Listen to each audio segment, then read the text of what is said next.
Dito ka lang po nag-i-stay. Dito ka lang nakatira sa plaza. Yan po yan o. Nagsugat-sugat na nga rin po ako. Mga naman ako anak buhay po. Naglulog-log-log na ako. Ilan na pong ano mo? Ilan ang edad mo? Hindi ko nga ni-aram ang pangidad ko. Wala ka pong mga anak. Pagkagino ba kung pagkakaroon? Na ginigibok ko.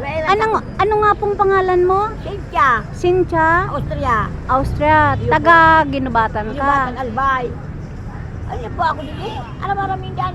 Ano ba ito yung mga tagatang mo sama makuta? Gusto mga kan pag sinusugot-sugot man ako. Gusto mo pong manawagan sa kanila para malaman na nandito ka. Ano po ako dininda? Hindi ka binibisita. Yung ina po abot na sa ako. Inulan ako kanina ako lang. Tinungo ko kaya, inilakal ko. Kinagali ako. Magpinigil ako ng Ginubatan. So, ano po yung hinihingi mo kanina sa akin? Kwarta, pagbagsabon. Pambili lang ng sabon. Oo. Saan ka po maglalaba? Yan. Tao. Bago sa kumapaligo. Okay, bigyan kita ng pambili ng sabon. Iyo po. Salamat po. Kairak mo sa kuya, oh. Ang ako anak buhay dito eh. Ang gibog-gibog ko.